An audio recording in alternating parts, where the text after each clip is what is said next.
السلام عليكم. عاملين ايه؟ يا رب تكونوا بخير وسعادة. انا النهاردة جاية لكم بفيديو جديد كده، اول مرة اعمله. انا في محل كله بتاع ارت والفن بقى والالوان والحاجات الجميلة دهيت. جاية كده عشان فارس هو بيحب الالوان والكلام ده والرسم. فلقيت المحل ده وكله كده حاجات غريبة وعجيبة. فقلت نتمشى فيه ونتفرج ونشوف لو عاوز هو يشتري أي حاجة. بس الأسعار جميلة يعني وحاجات غريبة وكتيرة. فاللي بيحب الارت وبيحب الالوان هيحب ان شاء الله الفيديو ده ويستفيد منه معانا ان شاء الله. ونجيلكوا بعد غيبة اسبوعين كده. صراحة الواحد كان تعبان شوية، فاعذرونا في التأخير. ونرجع لكم من جديد ان شاء الله. و... ويلا نبدأ الفيديو. ما تنسوش بقى اللايك والشير والسبسكرايب. ندخل في الجزء اللي هنا لما احنا جينا هنا. كل هنا بقى اللوح اللي بيسموها الايه، اللوح او البتاع اللي بيرسموا عليها بكل المقاسات وكل الأحجام. بص، المقاس الصغير، المقاس الكبير، كلهم مكتوب عليهم المقاس قد ايه. والمحل اسمه كده اهو، ديسرز. ما مش عارفه انطقه صراحه. ما اعرفش ليه فروع تانية ولا لا، بس ده في الشارع بتاع اجلينتون. والاسعار اهي موجوده هنا، المقاس بالسعر جنبيها. فيعني اصغر مقاس ب4 دولار. فحاجة جميلة قوي يعني. مقاسات تحفة. بص في مقاسات كبيرة قد ايه، بص المقاسات قد ايه. انا جنبي يعني واصل لنص نص الحجم بتاعي يعني. فمقاسات كبيرة. بصوا دي اطول مني. فمقاسات وانواع وكل حاجة اهو، في بالطول وفي بالعرض وكل الانواع. في حاجات خشب، دي دايرة كده على شكل خشبة على شكل دايرة قصدي. بصوا الشكل اهو. بيسموها كانفا ولا اسمها ايه؟ كانفاس صحيح، كانفاس. انا معلش الاسامي دي مش قوي عندي. اهو في حاجات كتيرة. دي برضه خشب. بص متفرغة من جوه من ورا كده، عشان ممكن تعلقها من ورا على المسمار او كده. الدوائر دي برضه منها صغير اهو، خشب. وفي برضه من دهيت دي هنا برضه قماش كده، كانفاس بس على هيئة بيضاوي كده اهو. الاسعار بتاعتها. وهنا بلطوهات كده عشان يحموا هدومهم. وفي منه الشكل اللي على هيئة مريالة. دولت بكام؟ مش عارفة بكام. بكام؟ 42. وماله.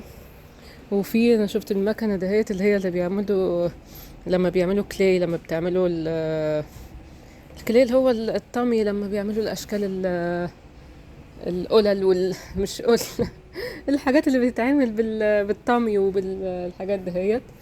نيجي بقى الالوان، الوان واشكال وانواع. في بوستر كلر. في الوان ميه والوان زيت والوان شمع والوان كل حاجه. فدي الواحده ب7 دولار. بس اشكال الالوان والواناتها فظيعه. ديزاينر مش عارفه ايه. دي الواحده هو بالملي، 14 ملي ب13 و37 ب28، حاجات زي كده. بص دي العلبة كلها فيها 24 لون ب34. مكياج يا جماعة. حلوة دي برضك علبة مكياج بص دي ب25. أشكال حاجات تحفة. بص دي كمان الأرقام في حاجات تخضك كده شوية. بص دي برضه، هي فين أصلا اللي فيها؟ تحت هنا. الماركة دي معروفة، كاستل. دي تحفة والواناتها حلوة جدا. عند فارس منه الالوان الخشب دهيت جميلة جميلة في التلوين بتاعها. بس العلبة دي الكبيرة دي فيها كام واحدة؟ 36 ب65 دولار، ميدن جيرماني. بصوا بصوا الحاجات دي ايه بقى؟ سن سينيلر معرفش. المهم بصوا، يعني انا بص مش هعرف كل الحاجات. ده اويل كولر. بص الواحدة قد ايه؟ بص بالنسبة لايديا اويل كولر ده بكام الواحدة يا ماما؟ في ب50، في ب60، في ب106. شايفين؟ بص اللون، بص اللون عامل ازاي.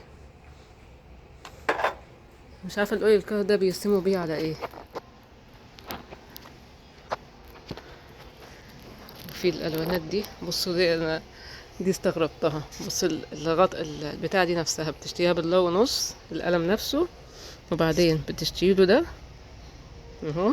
ده لون بتركبه من هنا، واللون التاني لو جابت مثلا قلم تاني او لون تاني تركبه من الناحية التانية، يعني تعملوا قلمين، ده من ناحيتي وده من ناحيتي.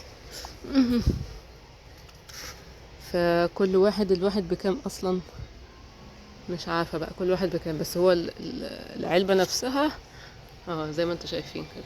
تحط لونين في علبة فيها 12 واحدة بكام؟ 70. بس الواحد لوحده مش عارفة بكام صراحة. لا هو مكتوب، لا مش مكتوبين.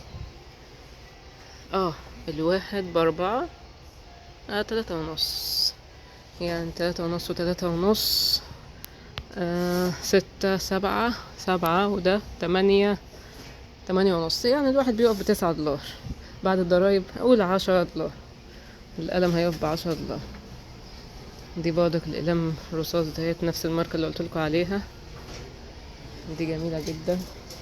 احنا جينا هنا بصوا انواع الالوان دي برضو، دي اسمها الالوان دي اكريليك. دي اكريليك، العلبة دي ب7 دولار، ب17 دولار. دي كام ملي؟ 500 ملي. الواناتها دي السبراي، دي سبراي حلوين برضو. احب الحاجات بتاعت السبراي دي والاكتيفيتي بقى اللي بتتعمل بيها. بص اللون ده في علبة قد ايه. بصوا الكت دي على بعضيها حلو بقى، اللي بيعمل اكتيفيتي وبيعمل حاجات. برضك الناحية دي حاجات تحفة تحفة تحفة. ولا الفرش، بصوا الفرش 15 فرشة ب25. بصوا دول برضك حلوين، دولت الأكريليك دولت، بس على هيئة قلم. 24 واحدة ب34. حاسة سعرهم حلو دول، أو ب35. حلوين. وبص برضك العلبة دي حلوة كهدية، دي حلوة أوي، ب35. هنا بقى اللي عاوز يعمل على الخشب بتهيألي دي الحاجات اللي بيبقى، لا ده اصل في جزء تاني على الخشب. ده الحبر اللي بيرسموا خطاطين بقى وكده، وبالفرشة والكلام ده. بصوا دي، ده الانك او الحبر والبتاع بتاعتها. ودي سنون مختلفة، وفي هنا بالريشة نفسها. ده بص ثواني، زي كده. ده عشان تعملوا الخطوط اهو زي دي كده. دي الورق نفسه بتاعهم ب15، 30 ورقة. والحبر اهو ب10 حبر مع البتاع. دي السنون نفسها ب20 كده يعني. فالجزء ده كله اللي بيعمل خطوط وبيتعلم التخطيط. هنا الخشب زي ما قلت لكم، هنا حاجات خشب. هنا عاملين كليرنس كمان. الوحداية بدولار، بدل ما 2 دولار و3 دولار الوحداية بدولار. وحاجات خشب عشان ترسم عليها او تحرق عليها. وده المكن بتاع الخشب. دي كنا برضه ايام المدرسة كان عندنا اكتيفيتي زي دهيت، اللي هي المكن ده بتقعد تحرق الخشب نفسه ب32 وب40، تعمل ديزاينات عليها، بتبقى شغل جميل والله. او ممكن ترسم على الخشب نفسه. بص برضك في الوان. دي برضك اكريليك ولا بتبقى اسمها ايه؟ اكريليك برضك. برضك دي الواحدة ب5 دولار العلبة. ده تهيألي بيبقى النوع ده بتاع المادة دهيت بتحطها على اللوحة بعد ما بتخلصها عشان ايه تخليها تلمع كده وتحافظ على الألوان نفسها. دي 6 ألوان أو 8 ألوان ب30 دولار. دي مش عارفة تعمل ساعة انت بتركب ساعة. في ايه هنا تاني؟ كلها دي اقلام تخطيط و اللي هو التحديد والكلام ده كله. في ايه تاني؟ حلوة العلبة دي برضك. بصوا العلبة دي، شايفين فيها كام واحدة؟ بكام؟ ب270. نشوف حاجة تانية. في حاجات تانية كمان بقى الاكتيفيتي اللي هي بتعملوا اشكال جايباها للعيال دي بيحبوها برضك وبيقعدوا يتسلوا فيها. حلوة في الاجازة. بصوا هي زي دي كده اهو. بيعملوا الشكل وبعد كده بتعملها عليها بالمكوى. بتسيحهم على بعض وبيطلع لك شكل على طول كامل زي الاشكال دهيت كده اهي.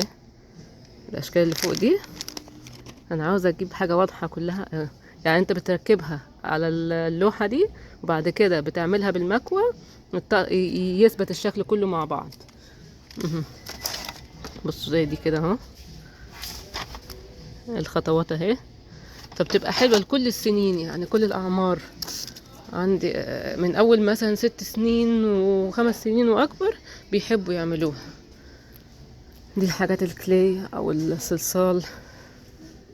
هنا الصلصال برضو. هنا الرملة اللي بيقعدوا يشكلوا بيها. هنا الرسم على الوشوش. هنا الورق الملون. فكل الاكتيفيتي اللي متخيلينها. هنا كلها لوح بقى. هنا حتى عاملين جزء للعيال اول ما تدخل من المحل. عاملين جزء للعيال يقعدوا يرسموا. بصوا العيال اللي يقعدوا يرسموا. هنا كلاي يقعدوا يلعبوا. هنا لوح وحاجات. وبصوا دي كمان الحاجات دي برضك حلوة جدا. دي عبارة عن ايه بيدز او فصوص صغيرة كده اهو. مش عارفة دي باينة هجيبها لكم من فوق اهي. دي فصوص صغنطوطة خالص بتلمع زي ما انتوا شايفينها اهي. وبتتلزق على اللوحة دي كده وتفضل بقى اللوحة عاملة زي دي كده اهي بالارقام. هي بتبقى بالارقام كده وتلزق عليها. هي اللوحة نفسها بتبقى فيها زي ستيكي كده او لزق فيها. لزق انت بتشيل اللزق ده وتقعد تلزق بقى ايه الحاجات الصغيرة دي كل واحدة على حسب الشكل بتاعها. دي برضك بيتسلوا فيها جدا وبتبقى حلوة جدا. فبرضك دي اسعارها حلوة وفي منها في دولارام الحاجات دي. دي برضك تلوين بس على حسب الارقام. يعني بيبقى دي فاضية كلها ابيض واسود ويبقى تحت ارقام وكل رقم عليه اللون بتاعه. ودي مكتوبة كمان بالسنين. ده 8 سنين واكبر. برضك في منها في دولارama دول. لو عاوزين حاجات على ارخص شوية. بس دول حلوين برضك معاهم التألوان بتاعتهم. فبتبقى حلوة يعني. في هنا برضك دي منهم على لوح كبيرة. بصوا دي معقدة شوية. لوحة كبيرة اهي. انتوا مش شايفين حاجة منها اهي. بصوا منها. بص واحد بقى ملونها بألوان مية جميلة. في حتت لسه مش متلونة منها بس اللوحة كاملة. بص بقت عاملة ازاي. فدي بتاعت الكبار شوية. بصوا جميلة ازاي. هنا بقى بازل. هنا كتب سكتش عادية بس غالية شوية. 30. هنا كتب قصدي بتاع ده هو شنط هدايا. الشنطة ب5 دولار و6 دولار. بس كده. هنا استيكرات. بصوا في كل حاجة. في كل حاجة في المحل. في كل حاجة اللي انتوا عاوزينه واللي مش عاوزينه. فمحل كبير وجميل. ولو هو قريب منكم او لقيتوا الاسم بتاعه مرة تانية فياريت تقولوا وتستمتعوا بالفرجة. حتى لو اتفرجتوا بس فيه هتستمتعوا صراحة. بس كده، ويا رب يكون عجبكم الفيديو، ونشوفكم فيديو جديد ان شاء الله. وما تنسوش اللايك والشير والسبسكرايب. مع السلامة، باي باي.